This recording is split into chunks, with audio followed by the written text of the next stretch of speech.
Randy said, That shit dead, nigga. What the fuck you talking about, nigga? It's That shit dead. dead. All You right, back in the trenches, nigga.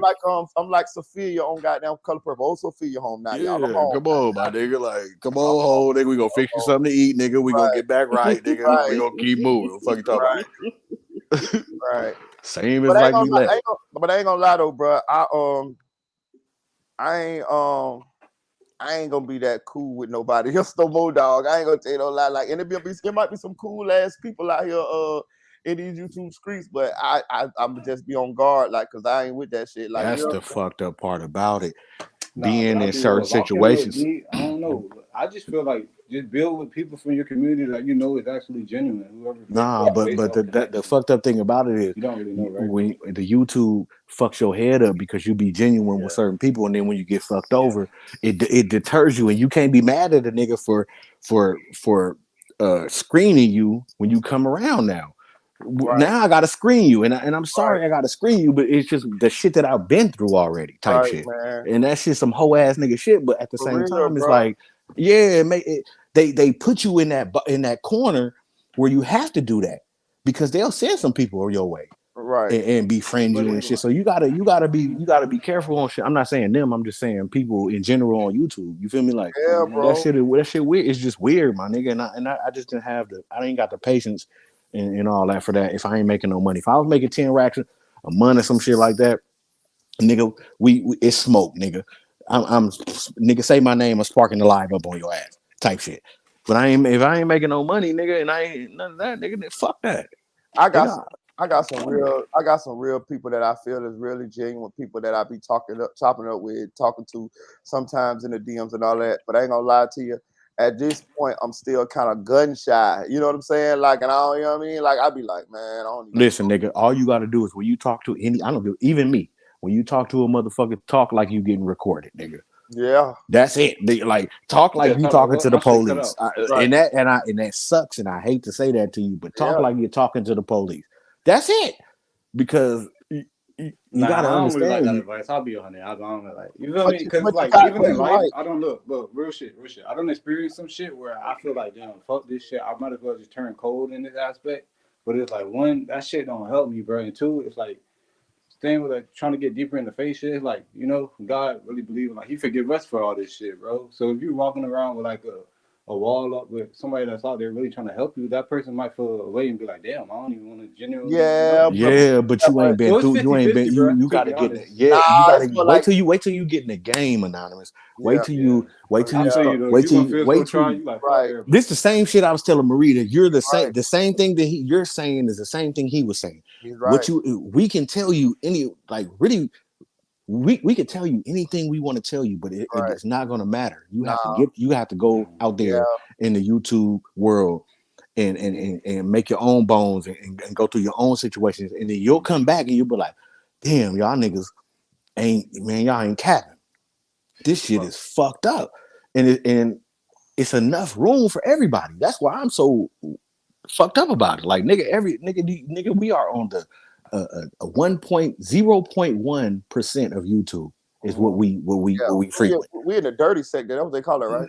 No, nigga, this is like the note. This is like the bottom of the abyss. This is like 0. Nigga, it is 100% of a YouTube. We're at 0.1% of the bitch. Right. Nigga, like if a nigga got 1 million subscribers, then we ain't been nowhere on YouTube. Because where's the we want to? So people got millions and millions of subscribers. So we ain't even touch YouTube. You got to get out there and explore that motherfucker. You got to get out there and go to other places and check other shit out. Because if not, nigga, that's how you feed your brain to get different content to bring to your people. In my opinion, you know what I'm saying? Like you got to get out there. Hey, I'm gonna say this though, like, and I'm gonna tell you this too, Anonymous. It's these people are really good at getting close to you too. Like I'm telling you, like people would they'll take years, months. Like they'll be talking to you. They'll be cool with you. Chilling, nigga. They'll be sending you cash apps. Like it'll be all chilling, nigga. Damn, I ain't gonna lie, you gonna blur lines with the cash app. Listen, all of that. I mean, and that's what I'm saying. It's some legitimate people that really fuck with you, that really rock with you, that really doing that shit out of the kindness of their heart, and they're really good people. But then there's other people like Audio say that it's just ulterior motives for it. Like if y'all paid attention, what about our homegirl that we had right here on this platform for over a year, and we I realized know you're talking about. once we realized what really was going on, she was sending cash apps, she was befriending people, talking to people, and all of this. But then when we see what the real deal was behind Perfect. closed That's a perfect example, I bro. don't even want to doors, say like I God don't even know damn. nothing about yeah, that man, because like you people are said letting, when you went on triple threat and all that stuff, shit was different. So yeah. I didn't even really peep that. I ain't even peep. I know exactly what you're talking about though. You don't even got to speak on it right now. Yeah, You're talking about it. like right now, she trolls me right now. She don't think I know she trolls me, but I peeped in the comment section, and after a while, I was like, "Oh, this is such and such." You know what I'm saying? She I trolls me mean, she right got a now. bird brain, bro. You know the fuck type like Yeah, that. you know what I'm saying? But this, you know what I mean? No So disrespect. yeah, like so, it's man, it's this. You open to the world on this shit. So you you think you know some, you think it's some weird motherfuckers that grew up around where you grew up, but I'm talking about you got the Not at world. all. We got the world group of weird motherfuckers here. You know what I mean? To have access to you. You know what I'm That's saying? crazy, And man. I just feel bad because it is some legit cool people that I have met on this app. And like I said earlier, that treat me better than people that I knew in real life all my life. But being that I done went through so much shit, I think I would agree more with Audio's opinion that That's real. you have to just talk to people like you talking to the police. You know what I'm Oh saying? I say God. business is On business, the bro. Just internet. handle business. Yeah. Oh, you want to work with me, bro? All right. Nah, but Like, that ain't, I feel you, but that don't trust work me. either. God damn. Just trust. Listen, I've been through it first. I Yeah, I'm gonna tried to listen. tell I'm gonna mute Marita. up. I'm muting up right Marita now. didn't understand. Now he's going through it. Right. It's two people on this panel that understands that, like, bro, like it's tough to be able to be transparent with an individual that you don't know because you don't. They may have ulterior Real motives. motives, Yes, man. and 9 times out of 10, this is a board. It's a game. This YouTube is something that you play. Yeah. It ain't something that you supposed to get up there and be able to do what you want. But niggas is like, nigga, fuck you, nigga. If you getting more subscribers than me, nigga, and you got another cash app, another super chat. Why this nigga getting super chats? He boring as fuck. Hating. This is just hate. Out of a individual at home, nigga, in their mama basement, 37 years old, hating on you, nigga. Hating on you for no reason. He don't have no reason to hate on you, but because his life was fucked up. He did in high school, he was a hoe. Nigga was a hoe in high school. He ain't had no friends, no bitches, no nothing. So he's gonna take it out on the nigga on YouTube, and guess what? He's good. He's better. He's better at the game than you are. He sound like he gangster. He sound like he hard, but he a sucker. Yeah. In real life, he a sucker. God damn. Bro, you could not told me that them subscribers that left this platform when me and old boy went through it would have left this platform. You could not have told me that old Battalion Bully, Winnie, and all of them would have went over there knowing what we knew about old boy. Them motherfucking people went right over there and went to supporting that man, and they had the proof that this man was a chomo in their fucking hand. That fucked Meritaboy up. Meritaboy did. I kept saying, nigga, you gotta understand that people they don't believe that this is the first time I could really tell him people don't believe what they see on the internet. It's all about their own feelings. It's not about the truth. It's not the truth. The truth does not prevail, nigga. It's because it's not real life. It's just not. So the truth doesn't matter. What they want to hear is the bullshit, and they want to champion something because they really want to hear some smoke going on. They want some fire. And what I have learned is too, if those people, it depends on those people's motivation for being cool with you. If the people that's cool with you or locked in with you, if they cool with you because they feel like you popular, you a celebrity, or you going up, they'll stay loyal or what perceives to be loyal to you, even if you wrong, just because it seems like you got more clout than whoever else bringing out whatever they bringing out about you. You see what I'm saying? Like that's like they'll play that for that. You know what I'm saying? Because a lot of people they think that we celebrities. Like I tell y'all, I'm a regular motherfucker. Like I don't give a fuck if I get 100,000, million, whatever. I'm gonna always contend that this because this is just the internet, bro. I'm a regular person in real life. I do the same shit y'all do. I go to work. I pay bills. You know what I mean, it's no, you know what I mean. But to other people on the outside looking in, they might feel like, we celebrities, you know what I'm saying? And they get starstruck like that, you know what I'm saying? Like, You know what I'm saying? And they base their loyalties off of that. You know, I'm telling you, people could know that people be wrong as fuck, but they'll just continue to be because they want to be. It's like, oh, if I know somebody, I know a celebrity, so I'm gonna still be cool with them. You know what I mean? Like they know them people be wrong with shit, but they just want to be they fanned out. You know what I'm saying? Yeah, but like I just don't think that like I just never was that type of nigga. Like me neither. I'm not a fan out nigga. If I'm wrong, I'm wrong. But I'm gonna try to tell the story without blaming it. Like it I just came in the game a little different. You know what I'm saying? I tried to.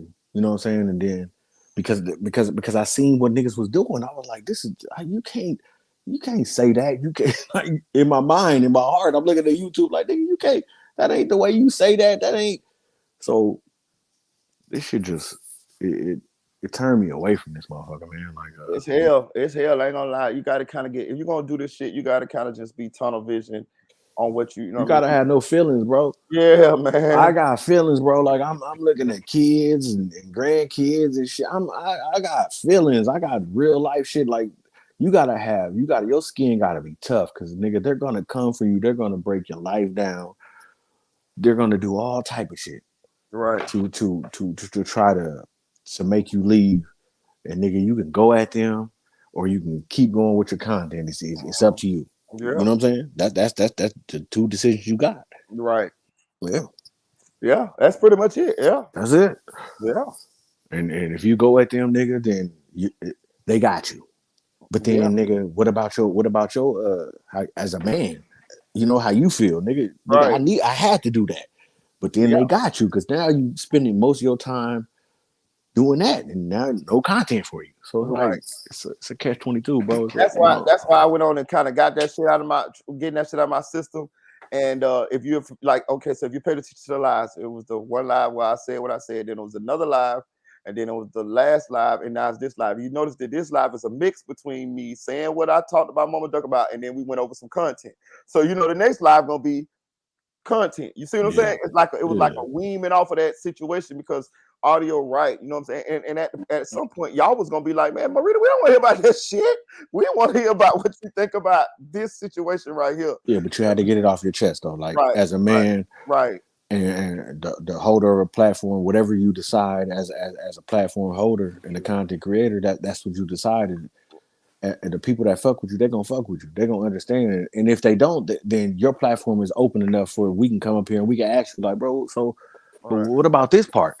You know what I'm saying? Instead of being like sitting in and cheering you on, like if a nigga don't like what you said, then we got a chance to come up here and say it. But whatever you said, and you know, we here, nigga. So it is what it is.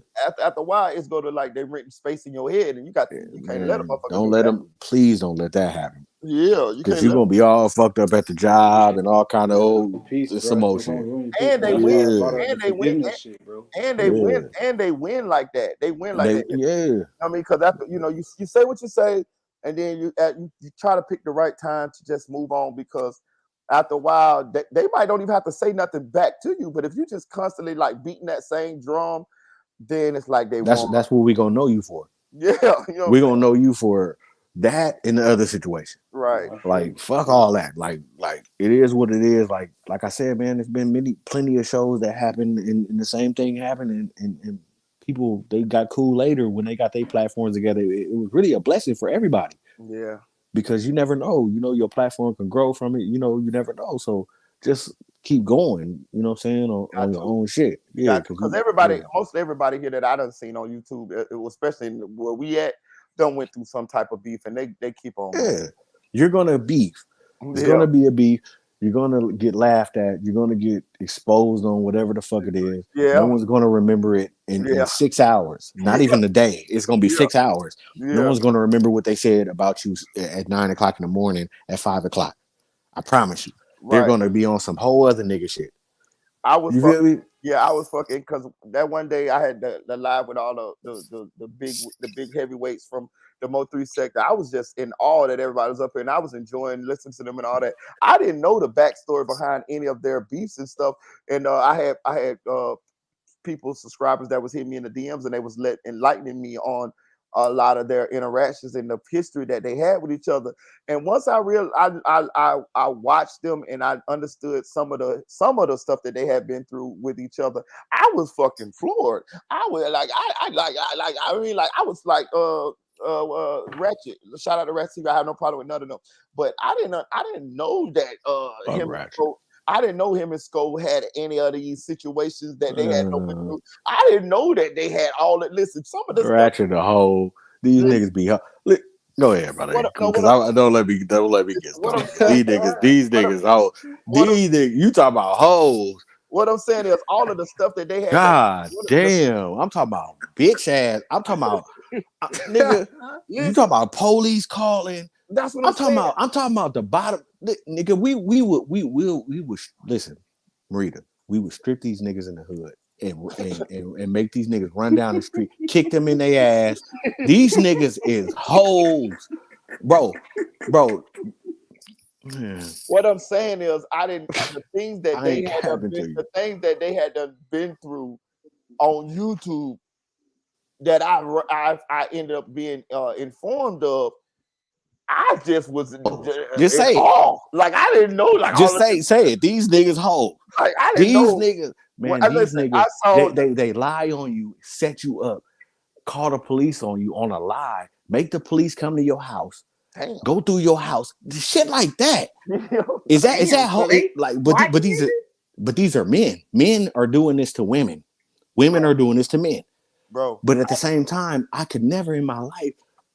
Why would I call CPS on a young lady that is a single mother at their house? Why would I do that, bro? I don't care if she called me 100 bitch ass niggas online.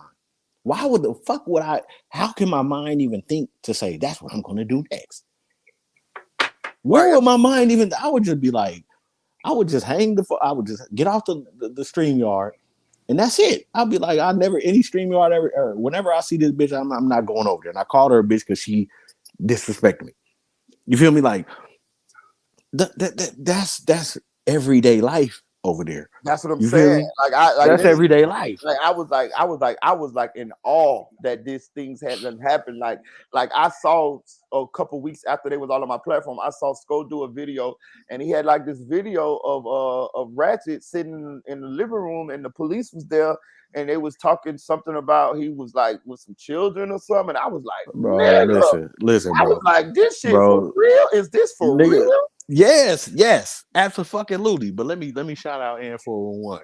Shout out to N411. That's an old school sis too, right there. But I'm just saying, when I was looking at the shit that I had done went through, and I was looking at the shit that I was like, this shit is nothing. Like this, you've been winning. You've been skating compared to so why would you even? Why would any individual on YouTube even think about trying to enter that section or that sector to be able to get exposed? Like nigga, they exposing subscribers. Anybody say anything crazy in the chat, and I got my they exposing everybody.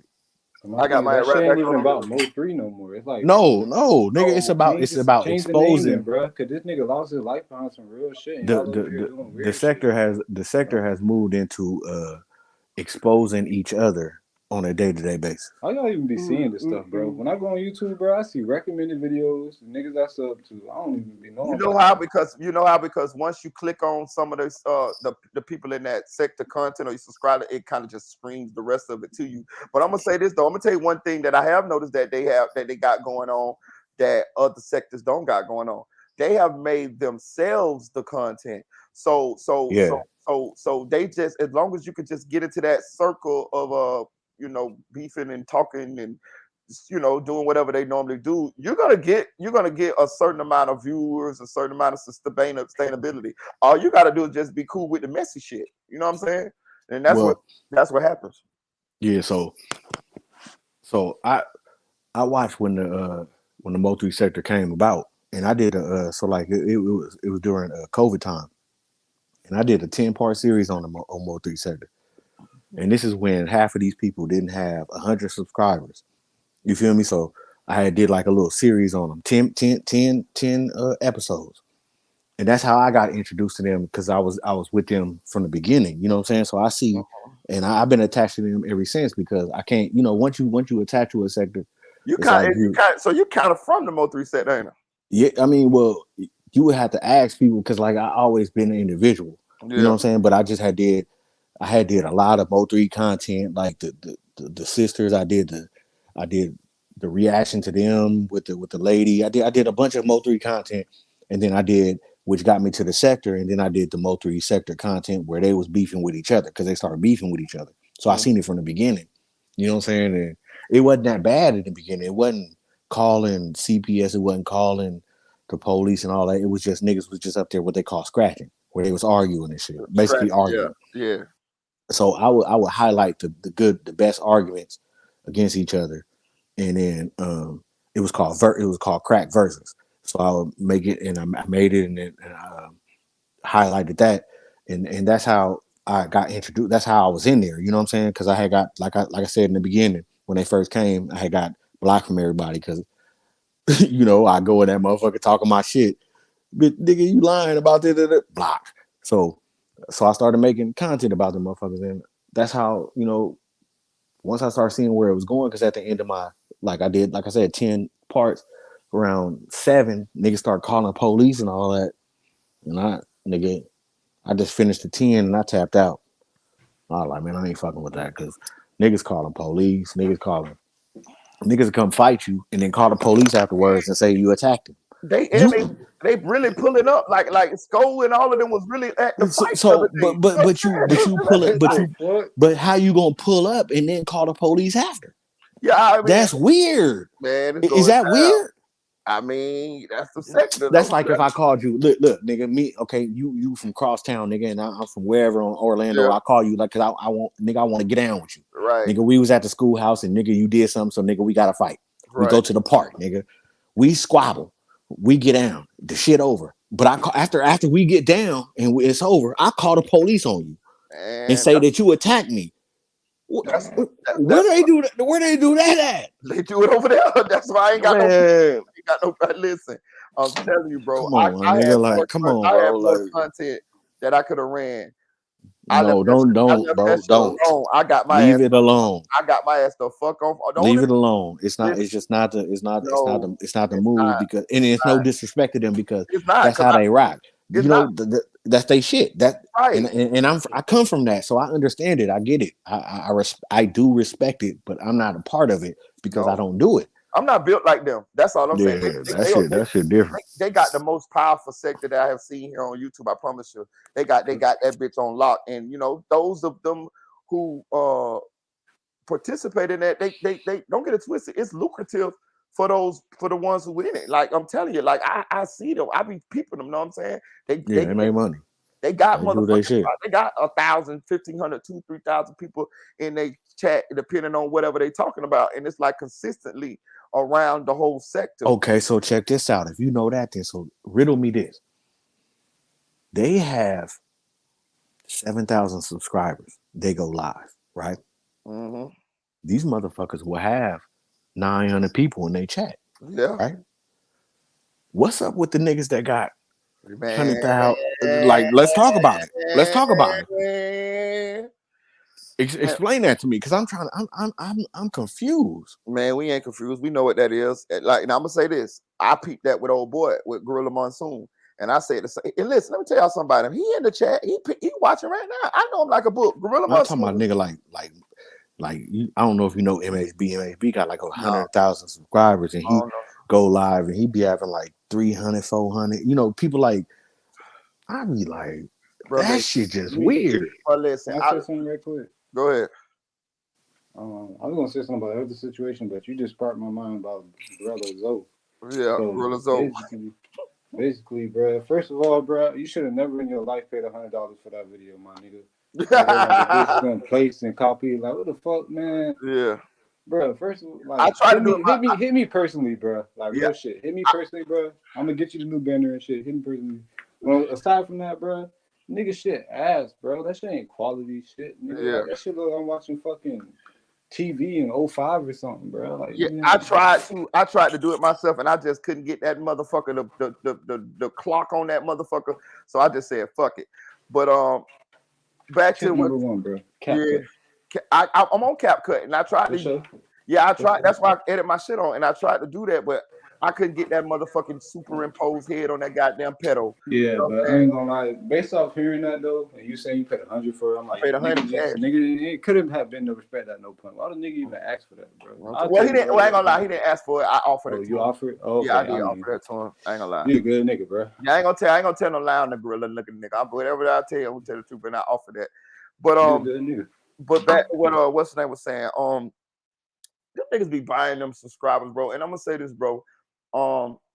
I peeped that this weekend. I peeped that Friday. Like I'm telling y'all, I peeped it.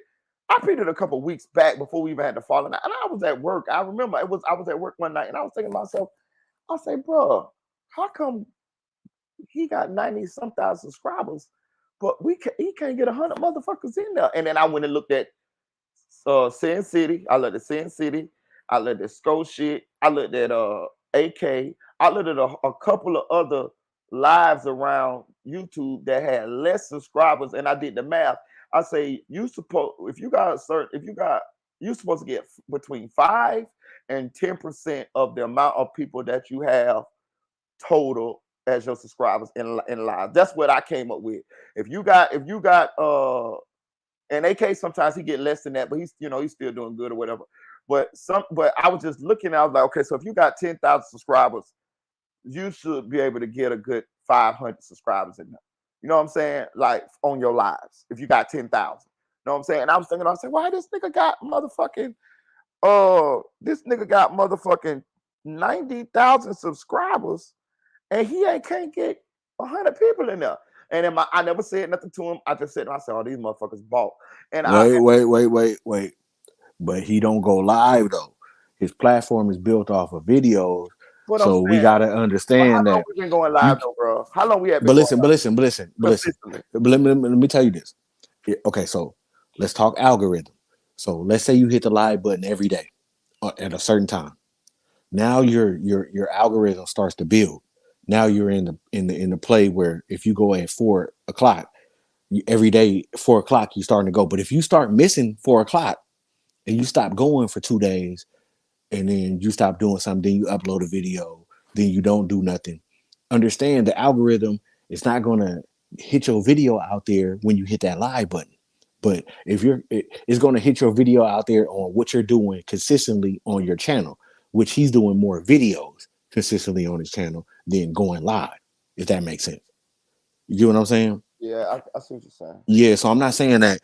So I'm not saying him, but I'm saying like the 100,000 niggas that's going live that have 100,000 plus.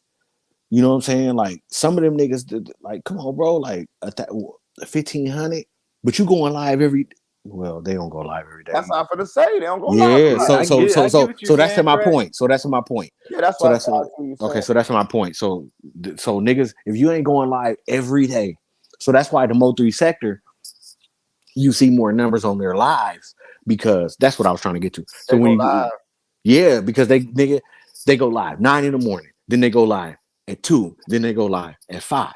You see what I'm saying? The same person. I ain't gonna lie, none of them don't really make no videos, do they? They just go live. No, but they eat off of subscribers and cash apps and super chats. That's what they eat off of. A person that does videos eats off his videos all month. This, you know what I'm saying? Then hit the live, whatever. Like now, if a motherfucker did like what AK was doing in the beginning when he was doing all his videos and going live consistently, he was making a killing. You feel me? Like, because his videos would be at 30,000. Then his lives, he make 500, 700, you know what I'm saying, a night. But then, sometimes you get, that shit is tiring, bro. Like, like YouTube it's a job. Like, niggas think you can come on this motherfucker and it's just gonna be all right. No, nigga, you gotta come on this motherfucker and work, nigga. You gotta make the thumbnail. You gotta put the hashtags, bitch ass nigga. You gotta put you know what I mean? You gotta do the description, fuck nigga. You gotta do all that. You gotta share it to all the shit in the back of the shit. You got to do all of that. I think come down to how bad do you want it though. But I'm just saying, if you a YouTuber, nigga, you should want it. You're supposed to want it bad. It ain't no There ain't no in between, nigga. It's like rolling the ball out. If you playing hoop, if you hooping, if you got the football, you want to win. I don't know. I don't know. You got to work. It's not no I don't fucking. know. It ain't no. Like, I don't know. Are y'all with me, my nigga, or not? Yeah, it's work. Yeah, Okay, it's fucking work. but it's Look, work it's though. It ain't. grind. So Nigga, I posted over 500 videos since June on TikTok. Like, I already know. Yeah, that shit tough. And then you look at what's going on, and you be like, damn, and it's a slow grind. It's not like, nigga, you got that A1 and you could just be like, here, take this, and the motherfucker come back to you all day. No, you gotta make the shit. You gotta do shit. You have to do shit. It's tough. It's tiring. You know what I'm saying? And you gotta balance it with your real life if you got a real life. I hope you got a real life. And you could do fucking videos, and you could swear this video gonna hit. You do that motherfucker, that bitch don't do a motherfucking thing. You know what I'm saying? Like, yeah, but sometimes that got to do with the tags. You didn't tag it right, or you didn't put the or your title wasn't right. It's a lot of shit. It's just the intricate. It's It's the intricate things. It's like rap. It's like you should know this, Marita. If you rap, you like if you on a song with two other niggas, you trying to kill them niggas. Yeah, for sure. So if you privy to their verses before that, you might change your shit. Mm-hmm. Because, nigga, I'm trying to win this battle. It's a battle. So like I said earlier, nigga, if you on YouTube and you say you ain't in competition with another nigga, then you lying to yourself and get off YouTube, nigga. I done dropped videos, right? And I done seen people that had less subscribers than me. I done seen people come on YouTube with less subscribers than me. And I done drop videos and they don't drop videos. And I would like be, like a couple days or a week or so go by on YouTube, and I would some kind of way they should have come across my algorithm. Nigga, my shit got like 300-400 views. Nigga, they shit got like 10,000, and they got way less subscribers than me. You know what I'm saying? Like, for real, I done seen people like come on YouTube, and that's why I say it is a slow grind, but it depends. If you find it, you got your shit together, whatever it is all together, it doesn't have to be. You can pop off really quickly. You know what I'm saying? Yeah, so with that situation, it's like when you see a motherfucker with less subscribers than you that got more shit, it's because the people, I'm gonna tell you the truth, the people love the new nigga. They do. Because he's authentic. Mm-hmm. Because people start getting subscribers and start changing. Niggas start changing. Mm-hmm. Niggas start acting a certain way, and niggas be like, oh, I'm cool on this nigga. Like, man, you said that you was like this, so I kind of believe, because we want to do is believe you. If we can believe you, we gonna fuck with you to the end. Mm-hmm. But once we start not believing you, then there's the doubt in our mind, and then there's where we trying to find the next nigga we could believe, because it's too many niggas that you know what I'm saying? Nigga, it's a nigga right now. It's a nigga right now he's right now putting on YouTube with his good new what you call it, email, making a YouTube account right now as we speak. It's 30,000 niggas in the world doing that as we speak, and half of them are going to be great. So every day it's a nigga making a new YouTube and trying to get on. So nigga, you gotta be on your shit and just stay grounded and just be who you are and just keep moving, bro. And that's why I say, this ain't gonna be the last time you get into a riff, nigga. Right. And that's why I say you just gotta tweak your shit every now and then. When you see your shit getting a little bit of stagnant, you might change up the format a little bit. You know what I mean? I'm gonna do this a little bit, I'm gonna do that a little bit. You know what I'm saying? Until you find, because if you pay attention to a lot of these YouTubers, the ones that kind of like become successful, the ones that kind of been on a while and then they go stagnant and they pop up, like Flacco was kind of stagnant for a while, you know what I'm saying? And then if you pay attention to his format, he got a little format now, you know what I'm saying? He got a little name for himself, he got a little format, he's just working that format. And I just feel like, you switch it up every now and then to add a little bit of just a new look to it. You might want to change your background, you might want to get you some more cameras, you might want to, you know what I mean? Like, I even noticed, I even see Truth Teller. I see he done kind of stopped doing the interviews, and now he started back doing the interviews. You know what I'm saying? Like, Get that nigga some Noxzema. Go ahead. That nigga needs some teeth. Yo. That nigga needs some teeth. Y'all know Truth Teller. Nigga. All I'm saying is, nigga, don't have no dirt under your nails when you. That's easy.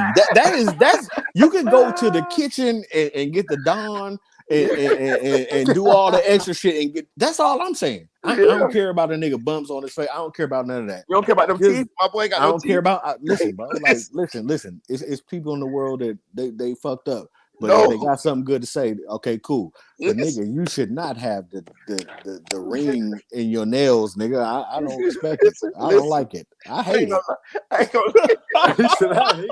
I hate that shit. I ain't gonna tell you no That lie. shit made me feel some type of way as a man, nigga. Like, are you digging in your, like who? If you scratch yourself, that means you're not clean. Fuck, nigga, you using the soap and not the rag. You got to use a rag, oh ass nigga. Hey, listen, I ain't gonna tell you no lie. I was looking at one of goddamn Church of News videos. It was recent. It was something that happened. And, he exposed the vid. He had exposed the audio of them talk about cash, death, and all of that. Whatever. It was something like that.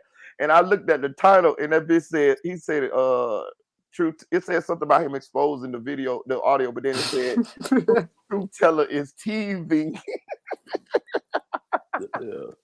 He said truth teller teasing like a baby. I ain't mad. I ain't gonna be mad at all that, but nigga, your hygiene is a must, my nigga. Like, come on, as a man. man, my nigga, you must smell good. It's just the way How you carry yourself. I'm just saying, bro. Like, I'm sorry, like, and I'm not looking at a motherfucker, but I'm just saying, like, bro, like, you should be okay, nigga, when you present yourself as a man. That's just me. And nigga, damn right, you hit it right on the head, bro. Yeah, bro. Like, smell good, look good, listen, fresh. bro, we know truth teller, bro. Stop the bullshit. Like, yeah, like, I feel like I don't know, bro. I know that's that is the trenches. He's in the trenches. Like, that was Hey, I've seen a few of his videos. like, no, don't get into it. Like, we don't know in person, but I'm saying, like, what you see is what you get. Like, you know what I'm saying? Like, stop it, audio. Like, no, nigga, I'm not. I'm not. He's in the basement. He's in Granny basement, and Granny is upset that he has not made it yet.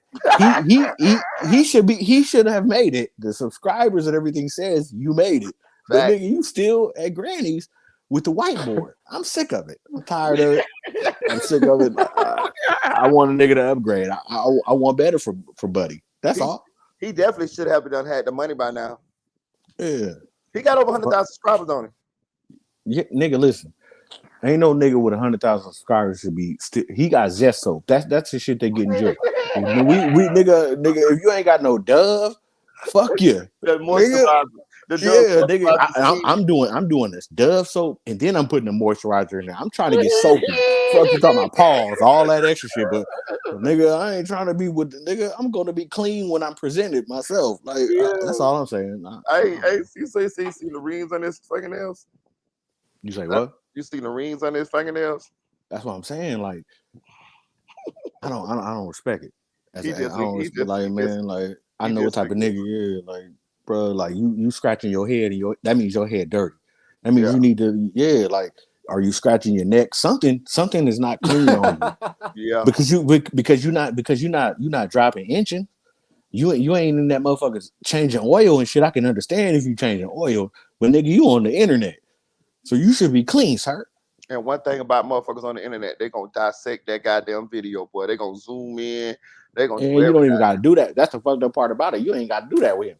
He just dirty off the rip. He just come in. He just come in, feel like, and it's no disrespect to that man. Like, but I'm just saying, like, bro, nah, my nigga, like, clean yourself, bro. Like, clean, just. So do your shit, my nigga. Supposed to do your shit. You say he like Buddy out Charlie Brown. He like pig. He just come in just dirt, flies. Like, bro, we not hanging. Like, I don't know, man. I'm just not hanging with you, bro. I ain't hanging with you in high school, nigga. We might go in your place. You might be buying the chili cheese fries at lunch, sir. That's probably what your job would be. Buying 3 niggas chili cheese fries at lunch, sir, because you're filthy. Get your shit together. Like Tay Capone said today on one of his lives. He said, "Man, I got a homeboy. Goddamn, we used to go over his house, and it'd be like 9 o'clock. He'd be already musty. Like, how you came in musty? How you woke at up breakfast, nigga? You musty at breakfast. It's like, that means your mom didn't put you in the tub at night or the morning. That means there's something going on at your home. We're gonna dive deep into it. That means something's going on at home, nigga.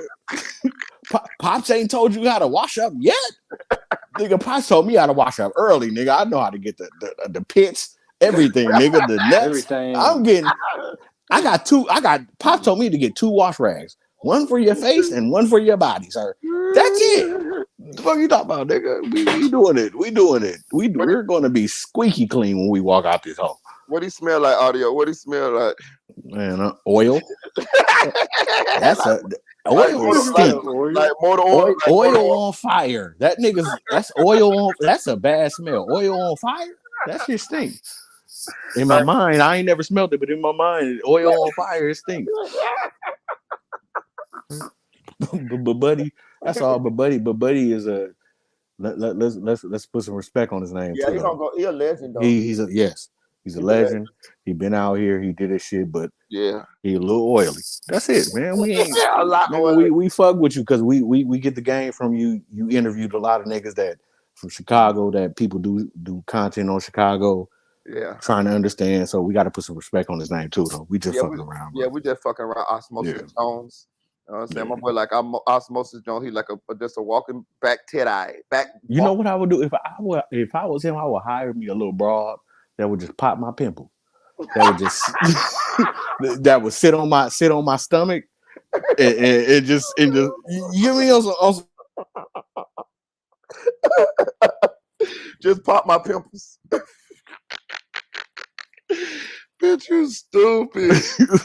We gonna get them bitches out of there, nigga. We're coming clean skin in 2 weeks, nigga. We're doing whatever the fuck the black white people say put on you. We're putting it on. He definitely need a chemical peel though, for sure. Yeah. Man. I don't know what it is. Noxzema. I know in high school niggas put that Noxzema shit on. Type shit. I ain't gonna lie though. I ain't gonna lie. I was fucked. I ain't never had no problem with him. I started fucking with him when I seen that he kept wearing that mask, and then somebody put me up on that. The reason why he wearing the mask is because he got his teeth pulled out, and he supposed to be getting veneers. But that shit been like 6 months ago. Like I'm like, nigga, you supposed to been back down to Columbia. Oh, I know that mask. When he had that mask on, he was talking, and he started looking around because nigga, that's your mouth, right? And you smelling yourself, fuck dude. Nigga smelling like Pyreal. Damn. No, it's all love, buddy. So I be watching. Yeah, he doing shit. I be watching videos and I be seeing how that motherfucking mask sink in when he trying to talk, cause he ain't got no definition with them teeth. I like, damn, you know what I'm saying? Like he should just left them bitches in until he got the money to like put them in and put them in real quick. You know what I'm saying? So you saying he finna get the veneers? Yeah, that's what they say he finna do. You know what I'm saying? But it's been about 6 months though. Yeah, he got to get the oil treatment on the. He got to do you had a bunch of time to do the basic shit because the veneer it's gonna be fun. I hope you don't get the Hollywood smile. That's going. You gonna have the chiclets. That's gonna be hilarious. He don't waited so long till he get some good ones. That shit still gonna look funny to us, ain't it, man? Man, that shit gonna be funny at all. But shout out to Buddy though, man. Yeah, shout out to him. He a legend though. Oh God. Yeah, you got to give niggas they flowers while they here, bro. Because I think it's 4 YouTubers that I've been fucking with, and they died on this motherfucker. So, nah, bro. Yeah. So give niggas they flowers while they here. So buddy get his flowers for sure. For real, bro. Who Who the fuck died on here, bro? Okay, so we got a nigga named Hood on Lock. He was from California too. He was from Compton. Damn. Yeah, he passed. Then we got a nigga named what's buddy name? The light skinned chunky nigga. Damn, bro. I forgot, but then they just died or they got murdered or something. I'm gonna tell you one nigga that passed away on live. His name is what's the monkey movie with Planet Apes. So his name was Planet of the Fakes. Yeah. So he was doing this case about this little girl named Cupcake out in Birmingham, Alabama, right? Yeah. And then he started doing this case, and then once Mo3 died, he started doing some Mo3 shit. So he was arguing with this nigga and this female on live that was out in Birmingham. and they argue, and then this nigga just like, and he fall out. Stop the bullshit, bro. Nigga, I put this on my mother, rest in peace. My father, rest in peace. Damn, gang. That So got look, fucked up right there. so look, if you pull him up, his content is still up. His last content is about Mo3. But if you go back, you're gonna start seeing the cupcake case. You're gonna start seeing all these people. I was gonna put that nigga up, but I don't want that motherfucking Nah, but it's just some real nigga shit though. I don't want that Grim Reaper energy coming through my motherfucking computer. Nah. Don't So put that juice I missed on the that. screen. Shit. y'all niggas scary ass nigga. I So missed anyway, that. What you said? he talking to Buddy and the girl, and his breath start going out. So then his lies start going. So they still talking. So then the police come in, the ambulance come in, and then they take him and they cut the live off, and the live is gone. But the last live before that is the next day. I think is when it happened. You get what I'm saying? So they took the live off, but the nigga died on live, and then so that's two. So then we got another nigga named this nigga was getting married. The day he was getting married, he went, got married, came out the fucking church. This is on my mother, rest in peace, and fell out, nigga. And his name is come on, crack. His name is light skinned, chunky, fat nigga, and he's a Mo3 sector nigga. I can't remember his name right now, but I got the news clip and everything of this nigga. The nigga just fell out on his wedding day? Nigga came out the motherfucking, cause got married, nigga. Came out the shit, walked out and died, and fell and died. Damn. Nigga. That's three. And then it's another nigga. Other nigga. I gotta dig it up. But so like, Coach Dude. So Coach Dude, I brought Coach Dude over to your platform. You don't remember? Nigga, Coach Dude passed away on January the 2nd of 2024. The nigga did a live January 1st. Okay, the same day that Alabama had a football game. He did a live, right? He chilling, everything good. I'm on his live. Everybody on his live. Triggerman on his live. We all on his live. This Coach Dude is one of us. You feel me? So I brought him over, and Coach Dude fuck with you. That's the same with Brazy. You know what I'm saying? Yeah, we all okay. So we all, it's us three. So Coach Dude come over. I mean, Coach Dude on the live. He talking. He cool.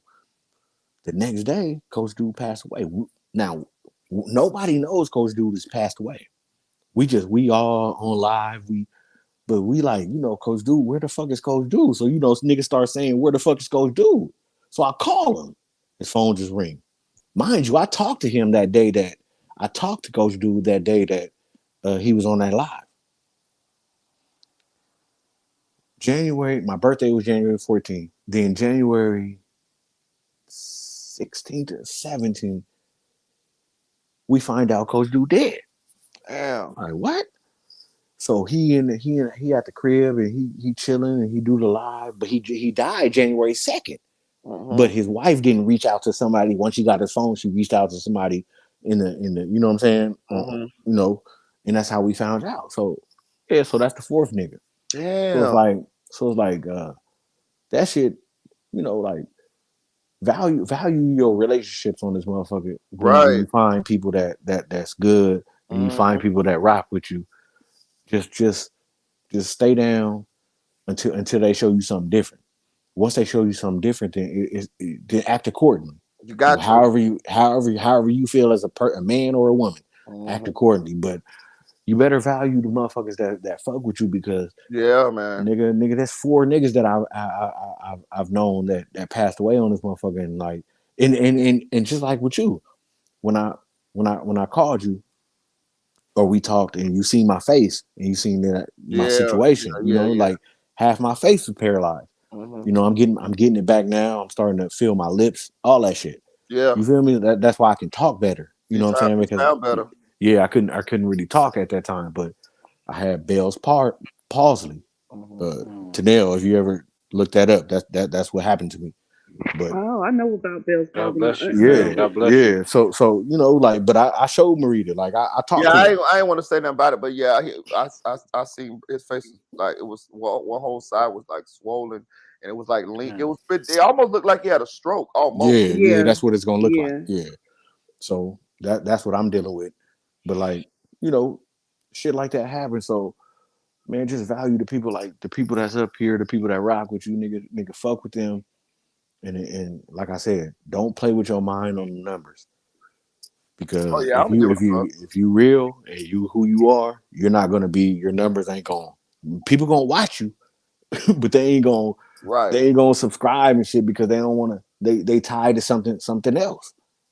And they don't want to be, you know, you get an email saying somebody new subscriber and it's somebody that you know that's over there. They don't want that. They don't want none of that. You feel me? Like that's that bullshit. Yeah, and I ain't gonna lie to you. That's why I really started back going live too, because I still ain't made no regular video in about 2 weeks, and I'm gonna make a few of them. But also I started back going live because I have been peeping around. I thought I saw how Skull channel was and all that, and I realized what I built this channel. I built this channel on going live. So I said, Wait, my bad. Yes, and 401. He did pass away on live. Go ahead. Yeah. But yeah, Planet of the Fakes did pass yeah. away on live. Yes. And I built this channel off going live. So I was like, man, let me get back to going motherfucking live. You know what I'm saying? Mm-hmm. Shit. You know what I'm saying? Even though it is, going live is not as efficient as making a video because you spend more time on live, and you know what I mean? When you make a video, you can actually be doing other shit. You can drop a video and go do some other shit, make a video or whatever. Okay. It's like this, Meritaboy. It's like you left your trap. You had your own trap bunking, right? And some nigga came and gave you a better offer, a better deal, but he wanted you to work in his trap. So you left your trap to work in somebody else's trap. Facts. Where they do that at? Right. That's all. Right. Like nigga, like nigga, yes, it's not. It's sometimes it sounds good, but I think you did benefit off of it. I do. I'm not gonna lie. No, I do, because your subscribers went. You said you 5K, right? No, under 5K. My subscribers didn't move up that much. I think my face got a little bit more known around the YouTube streets than that, but I ain't getting no subscribers from that shit. I got I would say you got like 200 plus though. Maybe, but that was a long time to be on that goddamn show to only get 200 subscribers. But it wasn't a long time because it wasn't a long time because you only did once a week. It seemed like a long time because you was doing the back end shit with the texting and on the shit, but it wasn't a long time because you only probably did, if you count the shows up, it wasn't, because y'all only went once a week. Yeah, but we did. But it was months though. That shit was like 5-6 months, probably about. So that means, okay, so if it was 5-6 months, yeah, that's a lot. 5-6 months, yeah, 4 weeks, yeah. You know what I'm saying? So you know what I mean, like, but somewhere up in there. But I think what happened was, I think,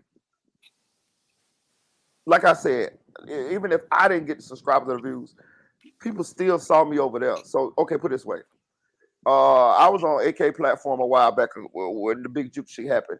The live that I was on, I was actually on the live. I think what AK did, he get 100,000 or 200? I think he got 200,000 subscribers, something like that. I think he reached 200,000 subscribers on the live that I was on. I went and looked at the live. That bitch got over 100,000 views. See what I'm saying?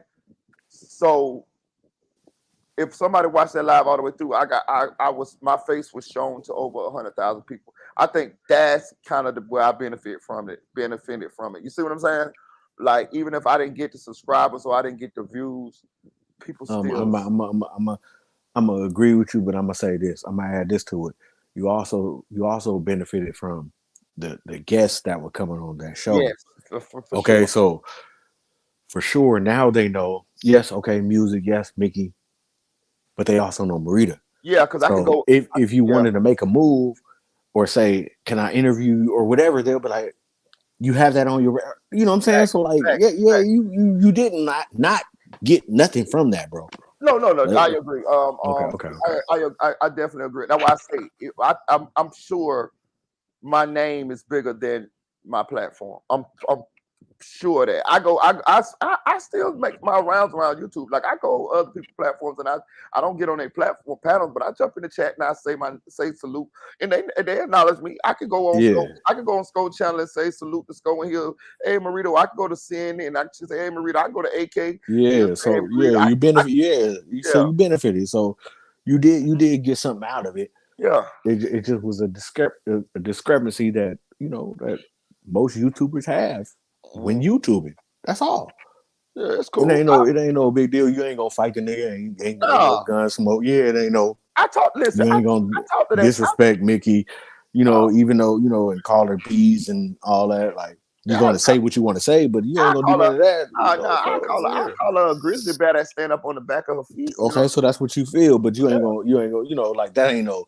That's just YouTube lingo, nigga. Yeah. like Coach Drew used to say. Like to be real with you, that nigga DM'd me that when I first made that first live, he DM'd me that right after I got done with that live, he DM'd me and we talked. And I told him, I say, bro,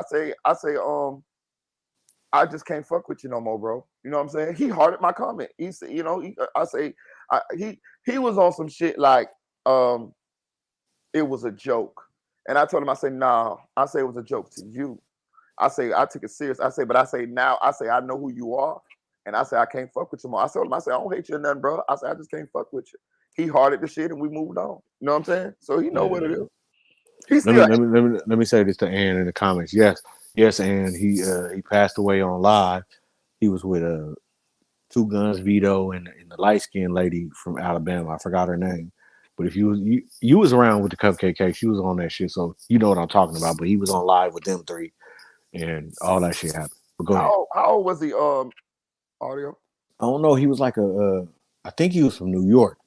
He almost sound a little feminine, but he he did like his sound. He was like, and then but he was a real nigga though, because he never steer from the real shit though. I don't give a fuck.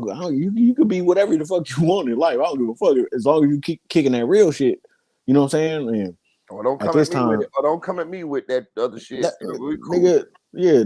At this time, it wasn't even no live. I mean, it wasn't even no like he was just on. It was a live. I want to say I don't think it was StreamYard though. But you can go live, but it would just be the only individual, the YouTuber. So you could, you know what I'm saying? Before StreamYard came about. So then once StreamYard came about, then here comes we can add people and all that shit. So I met him before StreamYard even came about. But when we was making videos, then StreamYard came, and then here comes all the extra shit. You get what I'm saying? So he was a video maker like I was. You know what I'm saying? Like N401 still is to this day. Like video makers. We never I never hit the live button on my YouTube ever in life. Shit, as soon as that motherfucker, not yet. I want to. I never did it. Soon the motherfucker told me I could go live. I'm live. Yeah, so see, because I was making videos, and nigga, if your video wasn't cracking, if it didn't have the real facts, they was gonna get on your ass. Yeah. So that's where I come from, and then, so yeah, that nigga, he started bringing niggas up, and then he was going hard. Like he introduced me to like a lot of Alabama shit, like shit that was going on in Alabama and shit. And I want to say he was from New York because he had that New York shit. You know what I'm saying? Because my father from New York, so I know. You know what I'm saying? So he was. I say he was from New York, but that nigga was he had that shit. He had some good shit, but yeah, nigga died online, bro. Y'all, matter of fact, I was going live, but y'all the ones who hit me up. Y'all was like, you need to get StreamYard because y'all wanted to be able to come up and talk. Because at first I was just be going live and I just be on my phone talking and stuff, and then I went to Melly shit, and then y'all was like, man, nah, you got to get StreamYard. So you had to broaden your horizon. Like you was too. Niggas felt you was too big to just be talking by yourself. Like you needed to get the opinion on live, right. Like have the dialogue, man to man or woman to man on live, like so that we could really challenge you, and then you could say whatever you want. Because when you in a video, I can. That's the thing about videos. Like people don't respect them because I could stop it and I could think what I'm gonna say. Then I could go hit record, then be like, stop. It's like I'm punching in rapping because you're a rapper. You know what I'm talking about. Yeah. It's like punching in. But when you on live, nigga, and I hit you, if you quiet and you be like, I got you, because that's what I'm, nigga. Let's see how you are. Let's see how you are on the stage. Like, you get what I'm saying? Like, I like nigga, live better. I like talk live your better. shit. I can Yeah, I ain't make went videos. live, so I can make the videos, but I like live better. I just like the interaction of the people and things of yeah, that I nature. like live too because a nigga can talk because back in the day, trying to talk in that chat before you can bring people up, it was fucked up. Boy, niggas Yeah, have. that's why. Because if you remember, I was the one who suggested that he get StreamYard. Yeah. And that was the reason why, because we could sit up and do this. Because y'all know me, I can talk for hours. But motherfuckers be And Yeah, want all to of that type. talking, all that typing, man, that Typing. shit, I'm man, tired of that shit. man, my finger. I don't know, man. I can't, and it deter you from the channel because you like, man, fuck it, because I can go somewhere and hit the link and then I can just really Yeah, say what I want. and Yeah, then sometimes with what you're saying, if you type it, that shit glad you get said lost. that, Tanil. That shit get lost in translation when you typing it too. Sometimes you know what I'm saying? Like it's Yeah, better because just you're for me to trying to say it. shorten words and shorten Yeah, phrase and, yeah. make it You all misspell fit some in shit. one. Yeah, you're Yeah, trying to make it all fit in, 130 some characters. She just doesn't work a lot and of the times. thing about comments or texting, a person could read that totally wrong. Yes, they can. Absolutely. Nigga, when Texas started coming out, me and my wife used to read shit totally wrong until we understood how we was talking. And then I'm like, nigga, I'm not saying, she's like, it looked like you saying, what you mean by that? I'm like, oh my God. You know what I'm saying? So then you got to learn a person's vernacular when they texting or writing something in order to get it, because man, that shit can take out of context so fast. And then here we go with a beef in the chat on some goofy shit. Yep. Yeah. Hey, And I've had it happen before. yeah. Man, we've been through it, Tanel. Trust me. I was there. I know that shit is just, we'd be like, that ain't even what a nigga. I had to come in and say, man, that's not even what it's, no, because people read shit wrong. Hey, I ain't trying to speak into existence, but don't it feel like something finna happen though? Like as far as like in the entertainment, like as far as like, like another rapper or somebody may end up losing their life or something. It just feel that way, don't it? You don't feel that? I don't. And I pray to God it don't I hope happen. it don't either, but I just feel like something. God Well, I forbid. One mean, thing I would feel. if we're going by the timeline, we're overdue for one. Yeah, That's yeah. how I feel. Exactly what I was I'll gonna say that. say. I agree God with that. forbid, but I feel like damn, it's been a minute since we heard something, and it's sad, but it's been like Yeah, Yeah. that's how I it just agree. seems. I I agree with want it Tanel. to Like, happen, yeah, but but it's been a minute. and then once it happened, watch the internet. It's gonna explode. It's over. Absolutely. They just be like it. They be Because enjoying it. they kind of bored of the cases, Mm-hmm. because the YSL case is like really outdrawn. You really Because could I get it. haven't even gotten into that Man, because I ain't got to it's that. taking Yeah, too No, it's so much. There's a They lot, only on the like man. what It's a lot. the third witness, nigga. You got 100 and something witnesses, but you taking a week or two to get through one witness. bro. I don't even Yeah, know I thought the nobody. Millie trial was bad. No, that shit is No, that awful. shit is like I don't Especially even if know it's drawn no. on out. trial. Bro, Like I don't damn. even know nobody who covering the YSL case. Do you know anybody like that just cover that shit every day? Hey, I don't. it's niggas. Cub Boys is still, he's still working. And You know what maybe Oh, I'm send saying? him. really? Yeah, Maybe, Cub Boys still on that on the. That's where I go to see the just to get the No. gist, because it's so long and drawn out. It's just mm. so it's tough. It's tough to get through. Then we got the young Dolph case. What's going on with that? Something just happened. The straight drop just got a damn where they gonna change the venue. Oh, really? Yeah, they changed the venue. They moved it Yeah. out You're of right. Memphis. Yeah, yep. Oh. He out of there. Man, I'm still Oh, confused. I can see why though. Well, I can Yeah. see why. plus what he was going through in jail, and then the jail calls they had recorded. So like it was kind of like I'm not gonna say a conflict of interest. I don't know what to say with that, but yeah, it was grounds for him to get out of there. Mhm. Yeah. Mhm. And then what we Yeah. got going on with the takeoff case? Like that shit seems like it's done bogged down too. Oh, it ain't nothing nothing about going that. on with That that. shit probably got dropped, man. Because that guy, he out of jail. Like we forgot that What's his man ain't name? in jail. DJ what? DJ Jason or something like. I Some can't shit. remember. And I hell, can't, it that's what I'm happened saying. We here. can't remember the They nigga gonna pull a name. little Tim, man, drop that shit. Now I can't remember it happened right here. I don't know. You know what I mean? I can't remember. What's going on with these cases? You know what I'm saying? Well, I know the takeoff case. They still trying to get all they what to call it together, evidence together. Yeah, but we got the Mo 3 case. You got 2 niggas in there. Are they charged or are they not? We don't know. Now I don't That's know because I was that's sure left you, confused you, by the investigator. you got a video of a nigga running down the street. So that's not the only video you got. It's cameras all on that 35 highway. Oh So yeah. it's like like that's another case that niggas got to keep their eyes open because that's one that shit. If you think about it, bro, we ain't got no closure in their case, but goddamn the Duck case. We don't. That's it. The goddamn King Von case, they just They dropped that. yeah, they just dropped that. Mo 3, we don't know what's going on with that. Like that shit case should have been. And Nipsey, we know what happened with Nipsey. Yeah, we got that. We got that. Yeah, we got Nipsey. But like all the rest of them, like Takeoff and Juvie and Sack Chaser, and we don't Hell, know P&B Rock. P&B Rock, like who else? Shit, there's a couple of oh them. yeah, we did get. Oh, we got Pop closure on Smoke. XXX. And oh yeah, We got closure on the what's the rapper from New York Jam Master. Jam Master Jay, but the other nigga from New York, the newer rapper that came out to LA and the Hoovers did they Pop Smoke. They went to jail. They got them.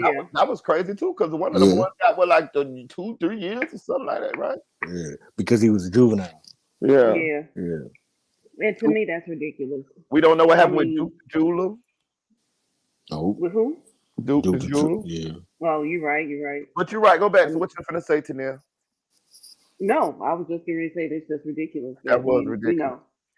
Still don't know what the hell's going on, or not what's going on, but why he only got a couple years in jail. I understand he's a juvenile, but come on, that's murder. You're right. But he probably told. You feel me? Did he? I'm just saying allegedly. I'm just saying. Time. Yeah, but like you know, like they'll give the juvenile. That's what they do. Really? California. Yeah, in California, if he do his shit, he'll go to YA for 18 months. Mm-hmm. You know what I'm saying? Because that's the minimum in YA. I've been to YA. You know what I'm saying? I went to fire camp from YA. So you go to California Youth Authority, and then you do your shit, and then you go home. Like niggas tell all the time. Like young niggas tell all the time out here. You feel me? Like that's what they do. They'll be like this and that, and they go to YA and come home. Because they got into some shit they had no business getting to with some grown niggas, and they was in the car. And then they go to Bakersfield or somewhere else and get the fuck out of LA County. Somebody in the chat, Larry Nero, say that what's up with Boosie charges? Did they disappear? With the gun? No. Yeah. San Diego. He's still going to court for that, right? Like that ain't going nowhere, right? No, that ain't going nowhere. You see, man, we nigga don't be knowing what's going on. There's so much shit going on. Bro. Damn, I don't know. Y'all shit, fucking with my mind. Hey, and I'm gonna say this though. I did see that that lawyer that was YFN Lucci's attorney. He was on Vlad TV and he was explaining how that Lucci get that sweet ass deal. Yeah, but okay. Yeah. Okay, there we go. He said that. Let me ask y'all this. Go ahead. The same lawyer. Yeah. Who did he represent? He represented Big Meech and somebody else. T.I. Boosie said T.I. and Boosie. Okay. T.I. and Boosie. Now listen to this. Mm-hmm. Big Meech. What are the allegations that people have lingering in the air? Tell me. That he said something or he did something, right? Yeah. Same thing with T.I., right? And then what was the third nigga? We got Lucci, we got T.I., Big Meats. Shit, I forgot. My mind. Okay. I think Boosie said he was representing. Okay, Boosie. Boosie, yeah. Same thing. You know, Buddy went up there and said whatever he said, but he got him out of there. But we still thought that something wasn't right with the Boosie shit, right? Remember, Buddy went up there and told the whole shit. And then he didn't go to jail. Yeah, it was like, how did he get out of it? But the nigga didn't testify in court. What Marlo Mike, right? He told, but he didn't get on the stand. Okay, that's the same thing that was going on with the YSL with the YSL Bean nigga that's on the stand now. Okay, he told everything, but could Thug wiggle his way out? But that's another story. So let's go back to what we was talking about. We talking about Buddy told. I mean, where was that? Say it again. Lucci with how he got that deal. Okay, so Lucci, come on, bro. You left your own partner. You kicked him out the car after he got shot. You left him. You were in an expensive car. You was in a Bentley truck or whatever the fuck. That shit. Okay. I'm just painting the picture for the people. Motherfucker. All I'm trying to do is paint the picture for the people, Brita. So we in me, you, and another individual in a Bentley truck, right? We pull up to the scene. We see some niggas. We don't like them. We get to getting off on them, but they get to getting off back. Right. Our partner in the back get hit. Right. We dump him. Nigga. And push him out. Nigga. And we get on. Right. Come on, bro. How you get out of that? Just tell me. Just if you could tell me, then I'll say I get it. I'm gonna tell you how. I'm finna hit the mute button. Go ahead. I'm gonna tell you how. I would play the clip because but Vlad he gonna get you. But I'm gonna tell you how he explained it. Hey, I ain't no lawyer, and hey, it sounds crazy to me, but he said that they was prepared to go to trial. He said that he told the state attorney, "Hey, man, we're going to trial. Like, so y'all might well get this shit ready," which don't seem like that'll be enough to scare him off his ass. But he said that that's what he told him, and he said that he came up with a deal. They gave Lucci a deal to where if he plea out to possession. Was it possession of a firearm? It was something with the gangs. It was something that his charge was like being affiliated with some gang members or something. And with that charge, it carried, you only had to do 1/3 of your sentence. He said if Lucci would have pleaded out to murder or any of those other charges in the RICO, then he would have had to do 85% of the time. He said, but he played the system to where the charge that he told them that Lucci would plea out to only had it to where Lucci had to do 1/3 of his time. And also that was in the plea agreement was that the state had to write a letter agreeing not to dispute Lucci being up for parole. Not for him not to get parole. So Lucci it's not a guarantee that he's gonna get out in these 3 months. But it is a guarantee that the state is not going to object to him being paroled. That's what he say happened. He said that's how he got Lucci out, and Lucci paid $300,000. God damn. Oh shit. That's a sweet ass deal though. So right. He said that was the first time he had pulled that move. He said he pulled the move. That's a sweet ass deal. He said if he would have pleaded out to any other charge, his ass was in trouble. He said, but they strategically told the state attorney that he'll plea out to this charge right here. And he knew that charge only carried, it was a 10-year charge, but he will only do 1/3 of it. And if y'all remember, and Lucci got credit for all the time he was on house arrest and all the time that he been in jail. So that's a sweet ass deal. That gave him like 3 years, and he got in 3 months. Well, he's up for parole in 3 months. If that ain't no good, you get out.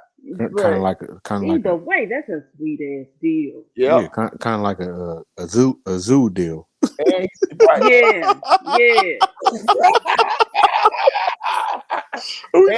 Kind of like he didn't, but he did. I think he didn't. And he said that Lucci would not cooperate. He made that adamant too that Lucci would not cooperate. Like they told him, like, no, we're not cooperating in any of these other cases. That's not gonna happen.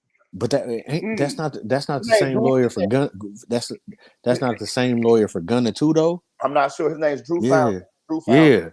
yeah. If you Google that and see if he's Gunna's lawyer. If he's Gunna's lawyer, that's the same thing he said to Gunna when he made the statement.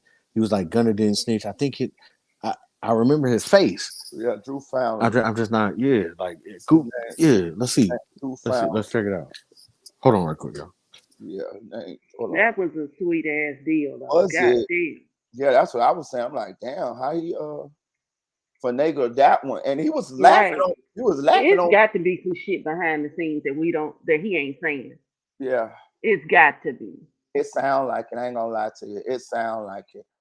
Cause that's just too sweet of a deal. Like, come on, man. I couldn't even get that type of deal, and I don't have the fucking record. Okay, I'm gonna just say this: Lucci's lawyer. I don't know how to spell his goddamn name.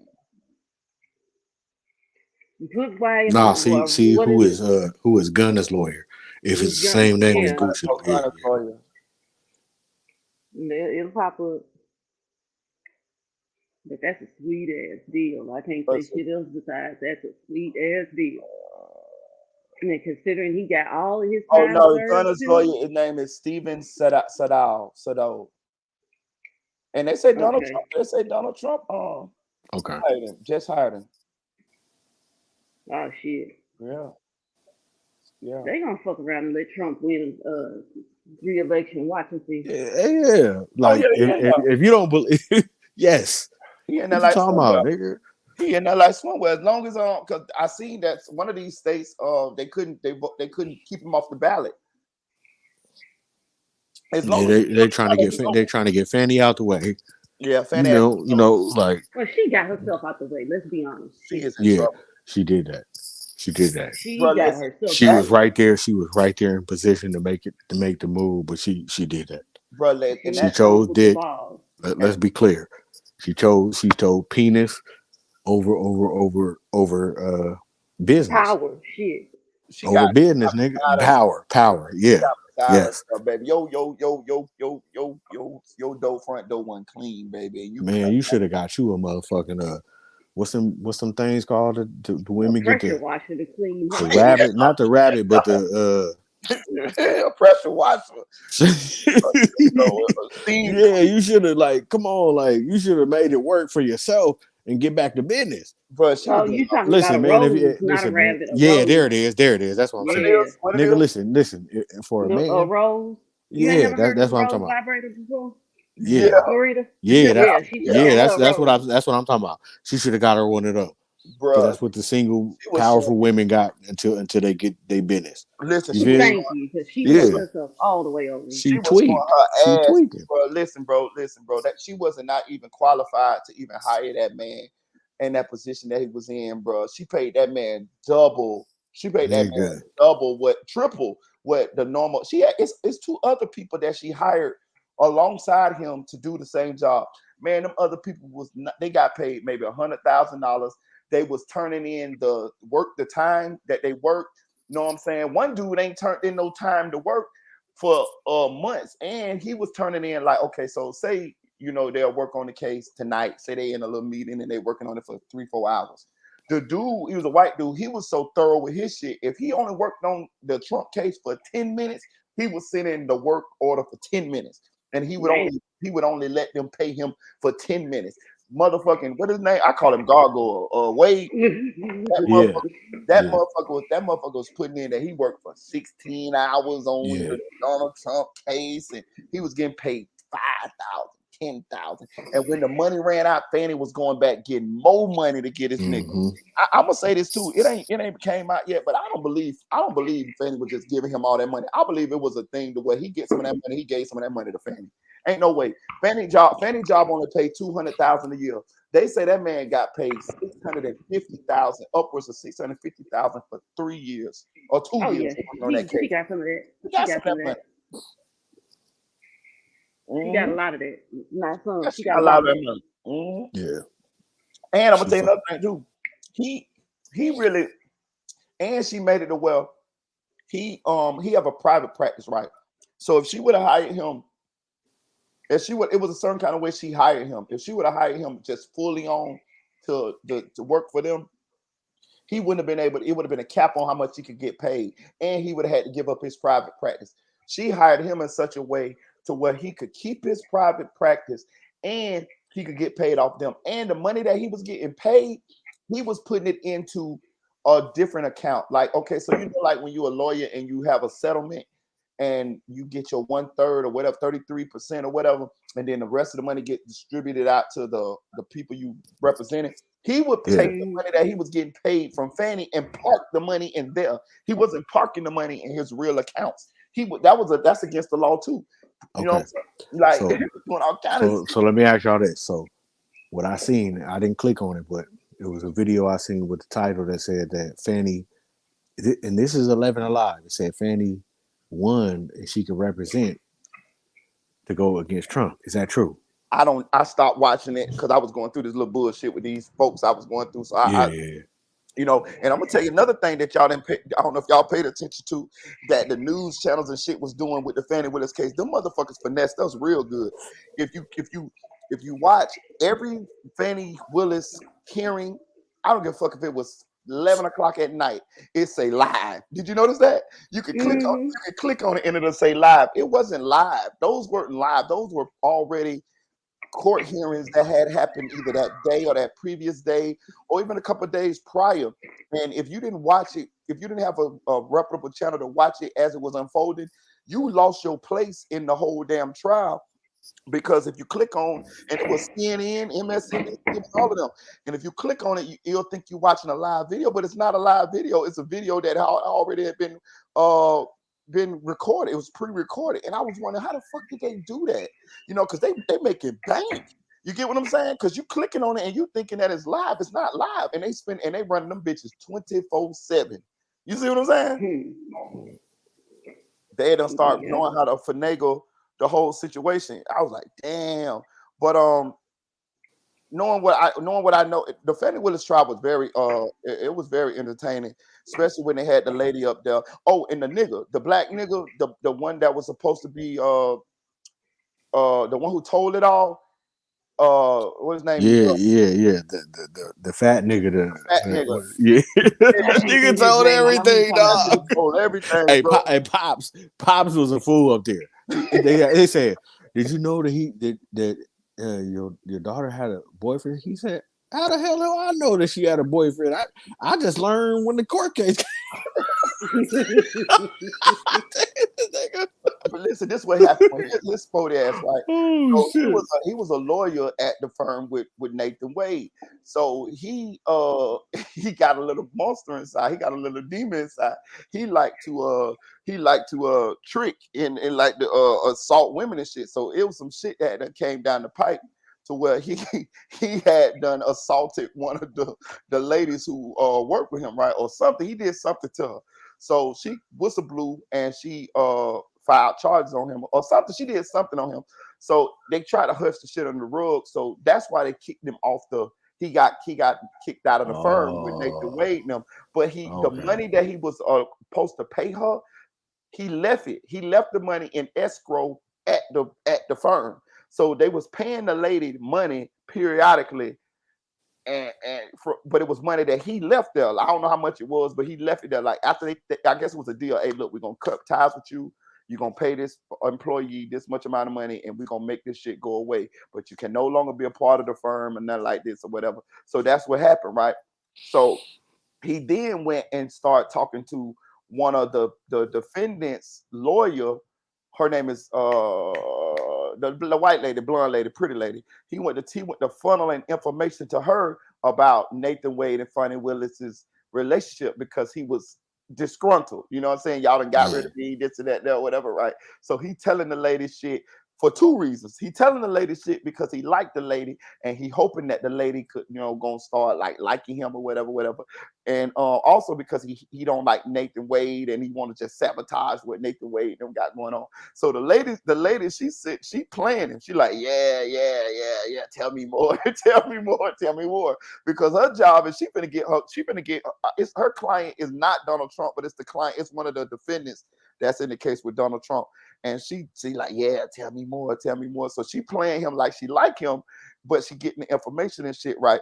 So what happened was she took the information, and that's when she came up with this whole Fonnie Willis doing this improper relationship with Nathan Wade shit, right? So what happened was the black dude Pops, he found out when he first got on when he was finna get on that, when they told him to get on the stand, he found out that he could lose his law license because he done Nigga was like, yeah, he done that shit changed the game right there. he done found out that he was given attorney-client privilege, because I think he was one of Nathan Wade's divorce attorneys too, and he knew all this information. So Nathan Wade them hit him up, and because they found out that they had a leak. Once they started getting this allegation shit hit the fan, they found out that they had a leak. So him and Fanny hit that nigga up and say, "Hey man," they just lightweight threatened him like, "Hey man, if you will say something, you could lose your law license because this falls under attorney-client privilege." So he got scared, and he ended up that's why the first day he was on the stand, they was trying to get him to answer the questions, and he told him, he was like, "Nah, I can't answer these questions because I'm gonna lose my law license." But he had already told. He already had told. They knew he told. He knew he told. So he even went as far as got somebody from the bar, and somebody from the Georgia State Bar told them that he couldn't testify. The judge said, "Fuck that. We gonna make you testify and tell us what you already told." And he ended up having to tell what he already told. Yeah. So he called himself snaking Nathan Wade them, and ended up putting his own self in the blender because he talked too goddamn much. Yeah. That shit crazy. Yeah. See, all of this is new to me because I haven't been paying attention to that trial either. Oh yeah, it's itchy as hell. And if you watch Funny up there on the stand, she was acting like, how dare she an east side broad, nigga. Yeah. She talk that shit, nigga. She talking shit back, nigga. All that. She ain't playing, nigga. She was like, how dare y'all? She talking shit. Yeah, I was like, damn, Fanny. You know what I'm saying? And Fanny has a reputation of doing this too, y'all. They say Fanny was doing this as far as like having improper relationships with people, even when she was out over there in California too. Audio, they say she just did what she do, like, you know what I mean? I made a video way back in the day where showing who Fanny was. Yeah. And she from California and all that shit. You know what I'm saying? Like I know I spoke on her father. Yeah. Like that all that shit in the video. You know what I'm saying? Like I was one of the niggas that first knew about Fanny. I knew that she was moving in some other direction. You know what I'm saying? But I don't know. I got lucky on that shit. I ain't gonna lie. I got lucky on Fanny because I was just trying to figure out some shit, but I knew that Atlanta shit was going on in Atlanta at the time. And I got lucky and made some videos back then about Fannie Willis, and look where she is now. And they saying that what's the play with the whole Donald Trump thing? They said as soon as they get Funny as them disbarred, kicked off of this case, this is what they want to do. They want to get Fannie and them they want to get Fannie and them kicked off the case, and they want the case moved to any other county in Georgia. And when they saying that once it gets to any other county in Georgia, it's going to get dismissed because that's where Donald Trump got his minions. You know what I'm saying? Yeah. So that's what they're trying to get. They're trying to get it. They're trying to get Fannie kicked off, and they're getting it. And once they go to Cobb County or DeKalb or any one of them other counties, it's over with. It's going to get. Let me answer anonymous. He said, "What was she before?" So if you go back to my page and look at go way down and look at the Fanny, whenever it says Fannie Willis, she went for several different things in Atlanta. It was probably like over 11 things. Like she won like 7 and the rest she lost. You know what I'm saying? Like she put herself up for several things. So she's been in the, what do you call it? She was a judge too. She was a municipal judge. What do you call it? Where you the judge and all that. What do you call that? Them people. You call them the justice of the peace. Whatever they are. That she's been in that realm for forever. You know what I'm saying? Like a lawyer, public defender. Then she went up to going for this and this and this. But I just don't remember. But I made a video where every single thing that she went for, I highlighted it from probably like when she came in the game, 2004 or 5. And So it was like 11 things he went for. 11, so 12 things. I know she was a defense attorney, and I know she was a municipal judge, and they were showing. I think I watched the lead attorney, black dude, because he from that county, and he was a lawyer for a long time now. And the municipal judge, he explained, is the lowest rung judge out there. And Nathan Wade was the municipal judge as well. And one interesting damn, what I was going to say about the whole situation. He was a municipal judge. Oh, one interesting thing about the whole scenario. Y'all remember when that dude popped up from YSL named Mondo? Ain't no mystery in Mondo history. Remember that? Remember he was the black dude? Mm-hmm. Absolutely. He was one of the founding members of YSL. Do y'all remember the other dude that's in the YSL Rico? He had just got out of jail and he hit the blogs and he was telling people, "Yeah, I'm a founding member of YSL." You remember that? That's Mondo. No, and it was another dude. Mondo was too, but there's another dude. The other Okay, dude, you talking about he on trial with them now. you talking about DK? Yeah, him. Remember his asses? They put his asses in the Rico now. You know what I'm saying? Yeah, but so the Mondo shit. That's the second time I went viral with the Mondo shit because I found him. I'm the nigga that had the clip of him being in the courtroom. I got a short and I got a video of YSL Mondo versus Young Thug about who gonna be King Slime. You feel me? So like, yeah, nigga, like I seen him in the court, so they're bringing that up in the trial and everything right now. So it's a lot of shit going on. But I'm gonna show you something. You know this Mondo ain't charged in none of the Rico shit. I'm gonna tell you why. I seen that. I seen that too. The lead attorney talked about that too. The reason why Mondo is not charged like that other nigga is because Fannie Willis defended Mondo when Fannie Willis was just a defense attorney. And if they would have put Mondo into the Rico, it would have created a conflict of interest with Fannie. So they intentionally kept Mondo out of the Rico because it would mess up the whole YSL Rico case. That's how Mondo escaped being charged. And that's how Commando been doing. Well, at one point he was making his rounds, doing his interview, saying that, I'm a founding member of YSL, but he never got charged. But that other nigga did. The other nigga got charged. You know what I'm saying? And that's how, because the Funny them understood that if they charge Mondo, then it's gonna create a conflict of interest because she was his defense attorney. Yeah. Damn, I wish Adrian was on here right now because me and her were talking about how he escaped the Rico the other day. Yeah, that's what happened. That's how Mondo fell through the cracks just because he happened to hire her as a defense attorney. Okay, man, can I? Can I send you something and you can play it? Yeah, go ahead. It's a short. I gotta exit out. I'll be right back. I'm gonna send it and I'm gonna come back. All right.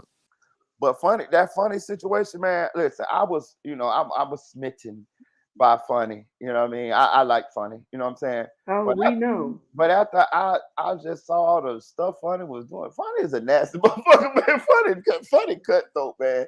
And then absolutely, man, like how can you? It just make me think about the Melly case. You know what I mean? And these people, you know, they be supposed to be the people who's supposed to be like getting justice for the citizens and all of that. But when you uncover their dirty secrets, they're criminals as well. And it's just like, come on, Funny. Like you up here, you know, I understand, you know, you prosecute, you want Thug them, you want Donald Trump, you want Lucci, you want all these people, right? But you is robbing the people of Fulton County. You taking the people money and you giving it to your boyfriend, and who knows, God knows whatever else y'all doing with the money. You know what I'm saying? Like how do you justify that? And then, bro, Funny even went so far as to went to, I think it was Martin Luther King Day. She went to church and she called and she said that it was racism.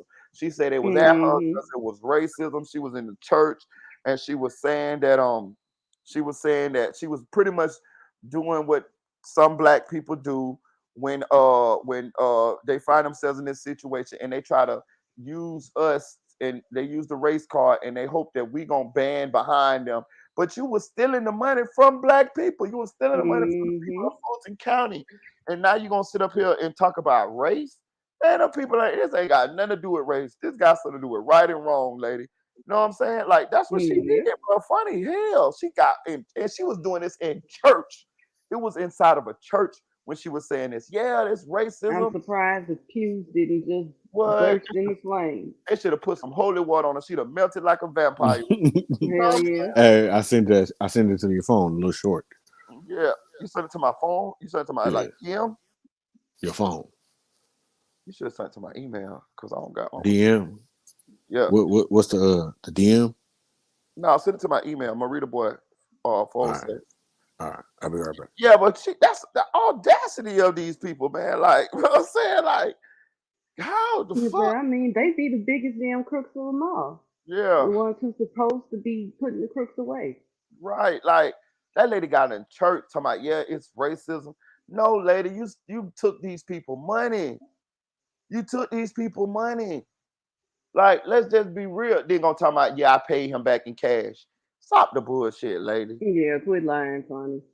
So she was in church anonymous. Once all this stuff went to popping off about her, you know, improper relationship, on Martin Luther King's birthday or whatever it was in January, she went to a church and she like gave her like a sermon or whatever. Like she was like, it was like a political play, but she was calling on Black people to stand behind her because the system was racist against her, and this is why they was doing all this stuff to her because it's racist, and that's what she was saying, and you know what I'm saying? Like she did. That's what she's trying to pretty much finesse and manipulate the Black people to stand behind her when she knows she dead ass wrong, and she did this in a church. Like it was insane. Like I was like appalled. I was like, boy, you like the level of fucking nastiness, like, and I just the hypocrisy.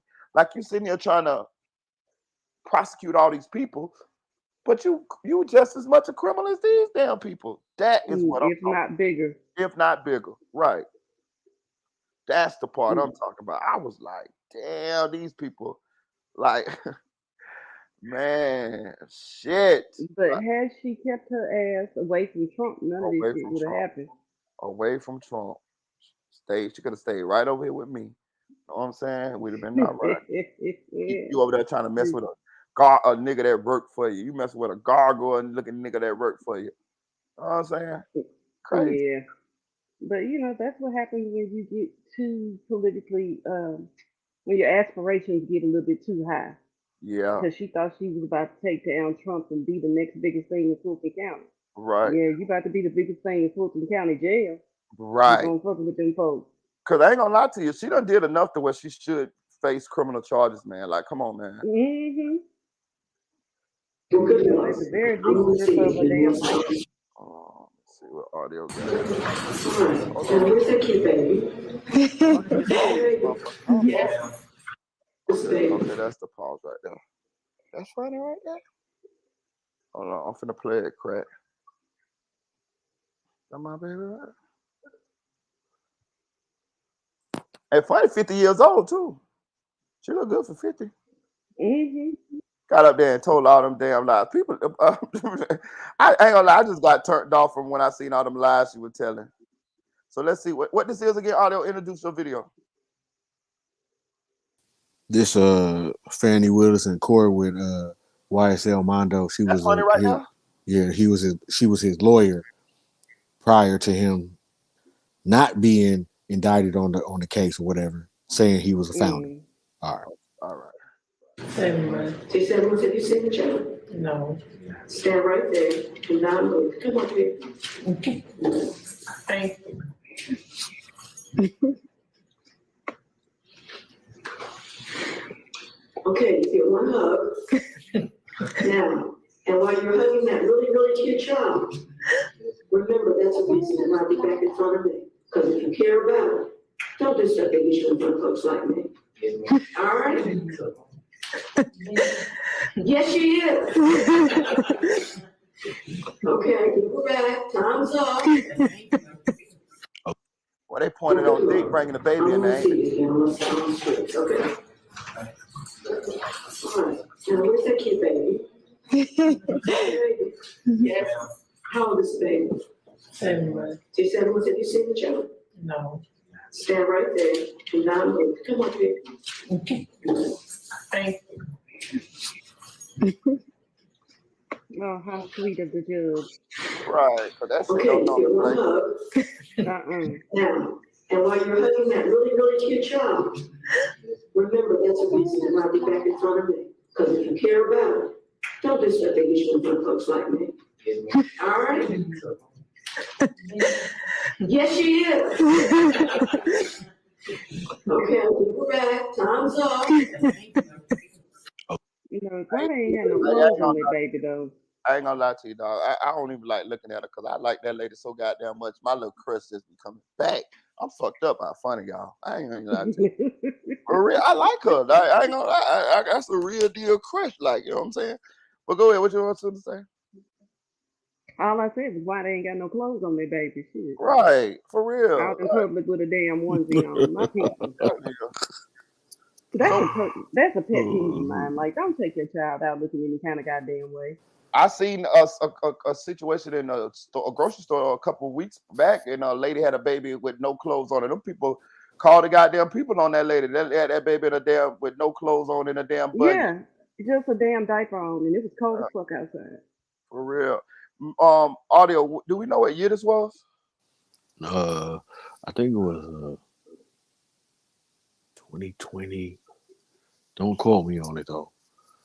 You know what I'm saying? Like whenever she was attorney. At this time, she was an attorney. Oh, she ain't been into the. She ain't been okay. So I'm kind of. So that's what I'm saying. That's what I'm saying. Like, she been moving fast, ain't she? Well, she went for jobs. Some of them she, like I told you, I made a video like saying the job she went for. Some of them she didn't get. Some of them she did. It was all within the law. You know what I'm saying? Like she was trying to get high powered jobs. You know what I'm saying? And that's she's political. She's in the political game. Okay, but she was in California. She went from California to Georgia. Yeah, but California, I think her father and them, that's where she was, I don't want to say born, or her father was born, something like that. She didn't practice law out there. Yeah. Okay. She practiced law in Georgia. You get what I'm saying? Yeah. Okay. Yeah. And when she got there, she did her own little defense thing, and then she went from that to getting inside the real system and I guess being a judge, because they say she was a municipal judge. That what the lead attorney say. I don't know. I got to go look at my video to see exactly what I had known what it was then, so I can see what it was then, because then she moved into being the DA. So she never got any more jobs from those jobs that I knew that was solidified. You know what I'm saying? And it was like 11 of them, and some of them she got, and some of them she didn't. Oh, and they was also saying that she met Nathan. She alleges to have met Nathan Wade at a attorney conference, and this is where the attorneys have to go maybe once or twice a year, and they have to do so many hours in order to some kind of way keep their license. And they say sometimes these conferences or whatever be like away, like they'll be over the weekend or something like that. Yeah, of course. They're gonna be in Vegas, nigga, and it's popping. Right. And the lead attorney say he say he done been to a bunch of them. He say, listen, I've been the attorney for over 20 years. He say, I'm from Fulton County. He said, I've been in all these courtrooms, they're funding them in and all. I say, I know them. He said, when you go to them the conferences, he said the stuff that you have to do is in the daytime. Like, you know, it stops around like 3-4 o'clock. Yeah. After that, he said they is fucking. It's up and it's stuck, nigga. They all fucking. He said they got hotel rooms. He say it's about 300-400 attorneys. He say sometimes the attorneys even bring their paralegals, and he say they getting it down on the dime. He say, listen, he say, I'm gonna tell you. He say, I've been involved in it. He say, I'm not lying to y'all. He said, I don't know no attorney from Georgia who has not dealt with anybody, any other attorney or a paralegal. He said, this is what we do. He said, so, you know, when they say that's what Funny and Nathan where he met, he said they've been, you know what I mean, they've been doing their thing. You know what I'm saying? He said that's what they do. He said they go to fuck. He said this is Atlanta, y'all. This is Georgia. He said it goes down. He said this is what they do. Mm-hmm. Hey man, I'm finna tap out, man. I'm tired as hell. I'm finna end this live. Salute to Nell. Thank you for coming up. Yep. I ain't talked to you in a while. We gotta keep doing it. Look, audio. Tuesday night and Wednesday I'm off. Okay. So If you go live at that night, I'm fucking with it. But other than that, then I'm gonna just be in the chat. You know. Okay, so like, we'll talk. I'm gonna ask you about the work schedule. We'll talk. yeah. All right. I'll call Salute you. y'all. All right, salute. Appreciate the salute. audio. Yeah, for sure. I'm finna end this live too, y'all. We've been rocking 6 hours. You know, it feel good. It feel like that old. We getting the old vibe back. You know what I'm saying? Yep. I appreciate all y'all for rocking with me. Salute to Tanil. Salute the chick. All right. Chick, I see you just done popped in here. You know what I'm saying? Tanil, you done got some sleep and came back home. Man, I'm telling you. Salute to Tanil. Salute the Anonymous One. Salute the Hood TV. Salute the Ann 411. Appreciate you. Salute to Nay Said It. Who else? I gotta go through the chat. Salute the Rap Legends. Salute the Illuminegro. Salute the Hood TV. Who else? I gotta go down a little bit. Salute to Larry Nero. I seen y'all had some kind of little beef going on in the chat, but I let y'all purge, goddamn it, purge. Y'all want to purge, goddamn it. Who else? I ain't finna go all the way back through this thing. Salute to everybody, man. I appreciate y'all. We've been rocking for 6 hours. We'll probably go live again tomorrow, y'all. I'm trying to crank out this content a little bit more consistent for y'all. You know what I'm saying? Since I'm back to I done woke up from that sleep like Indiana Jones on the Temple of Doom, mutterum, suturum, mutterum, suturum. You know what I'm saying? And I mean, it done woke me up. So I appreciate y'all guys for supporting me. I appreciate y'all. Salute the Mama Duck. Salute the Butter Mama. I didn't even know. I think her name Mr. Niece. I didn't even know that was Butter Mama in the chat. So I appreciate all y'all, man. Like the video, share the video. Shout out to the replay gang. You know, I know a lot of y'all gonna hit it on the replay gang. But good night, y'all. Well, good morning. Yeah, good morning, y'all. All right, Tanil. Thank you. All right, see you later. See you later.